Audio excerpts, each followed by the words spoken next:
Marwan Mohamed. Bonjour. Merci de nous rejoindre. Vous êtes porte-parole du collectif contre l'islamophobie en France. Alors, vous avez déposé un recours au Conseil d'État pour contester les différents arrêtés pris par les maires concernés. Vous attaquerez en outre devant les juridictions locales tous les arrêtés municipaux qui interdisent donc le port du burkini. On va commencer avec le sujet qu'on vient de voir, la prise de position de Manuel Valls en l'espèce. Ça vous choque ? Il y a une espèce de réflexe quasi pavlovien chez Manuel Valls. Dès qu'il y a un voile qui se balade quelque part, tout de suite il va devoir faire une déclaration là-dessus. Or Manuel Valls se trompe d'époque, on n'est plus dans les années 30 et il se trompe de pays. Parce que la devise de ce pays c'est liberté, égalité, fraternité. Et non échec politique, division et contrôle vestimentaire. À un moment donné, il va falloir juste revenir sur terre, revenir dans un temps rationnel, revenir dans un temps juridique et de dire que si Manuel Valls a ce genre de déclaration, peut-être qu'il serait temps qu'il agisse en cohérence et qu'il prenne sa carte d'électeur au Front National. Alors, la prise de position de Manuel Valls, ça c'est fait. Il y a plusieurs maires quand même, pour revenir aux arrêtés en eux-mêmes, qui avancent des incidents sur leur plage, qui invoquent aujourd'hui des troubles à l'ordre public. Est-ce que c'est justifié comme argument pour vous ? C'est absolument pas justifié. D'abord, la première chose, c'est qu'on parle de liberté fondamentale. On est quand même dans un pays qui est fondé sur ces libertés-là. Donc la liberté pour une femme de s'habiller comme elle le souhaite, d'aller où elle veut et de faire ce qu'elle veut, c'est quand même quelque chose qui est un acquis essentiel pour nous tous.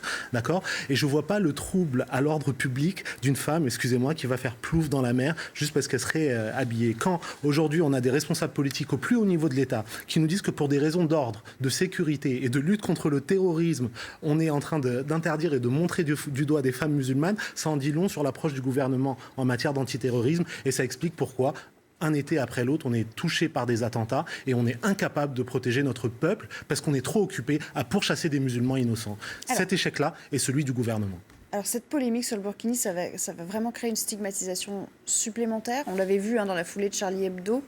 Où on en est aujourd'hui avec la stigmatisation ? Alors, c'est des situations qui sont différentes. Après Charlie Hebdo, on avait noté une explosion des actes islamophobes et on avait été mobilisé dans toutes les régions avec des cas de violence, des dégradations sur des mosquées et ainsi de suite, des agressions physiques et verbales, y compris dans la rue. Là, on est dans un registre qui est sans commune mesure.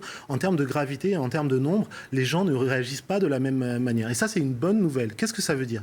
Ça veut dire qu'ils ne tombent pas dans le piège politique qui leur est tendu. Et ils ne tombent pas dans le rejet de l'autre et la stigmatisation de l'autre, comme notre classe politique voudrait qu'il le fasse.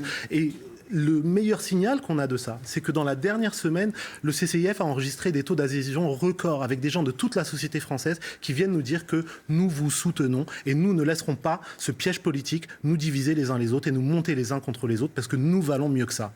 Alors, à l'étranger, on l'a pas mal vu dans la presse ces derniers jours, on a été assez choqués finalement qu'on prive les citoyens de la liberté de se vêtir comme ils l'entendent. On l'a lu dans le New York Times, on l'a lu dans le Guardian.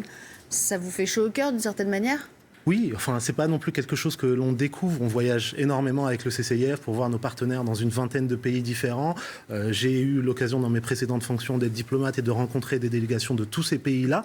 Et on nous dit à chaque fois le même message.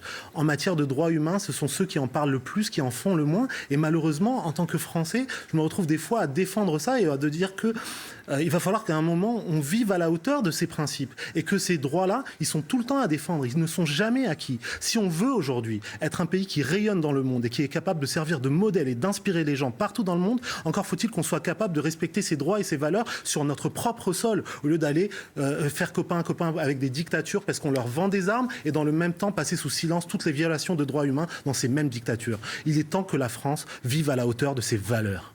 Jean-Pierre Chevènement, qui est pressenti pour présider la Fondation pour l'Islam, il a demandé aux musulmans de se faire plus discrets. Est-ce qu'il est la personne indiquée pour ce poste dans le contexte actuel ? Cette situation, elle devient à peu près surréaliste. J'ai même plus envie de commenter la nomination de Jean-Pierre Chevènement, tellement elle est ridicule. Au moins, ça aura une fonction, ça permettra à François Hollande, en 2017, d'avoir une personne qui vote pour lui. Les musulmans rejettent cette personne massivement et sont capables de s'organiser pour et par eux-mêmes. Cette réalité de terrain-là, c'est celle qui existe avant, après les attentats, en 2016 comme en 2017. Ces gens-là, encore faut-il les voir sur le terrain, encore faut-il leur donner la parole. Ils sont une communauté de 4 à 5 millions de personnes, une communauté magnifique qui participe dans tous les espaces de la société et qui demande une chose simple, qu'on nous laisse tranquille et qu'on nous laisse contribuer à ce pays qui est aussi le nôtre et qu'on nous laisse construire le projet de société qu'on a envie pour nos enfants à tous. Une France fraternelle, une France respectueuse de ses valeurs humaines et non pas ses valeurs identitaires telles que l'extrême droite voudrait nous le faire croire. Et c'est ça qui permettra de réparer les fractures qu'il y a dans notre société et d'offrir une vision pour notre pays, une vision où nous serons rassemblés, amis et fraternels, comme le disait notre devise. Merci Marwan Mohamed d'avoir répondu à notre invitation aujourd'hui.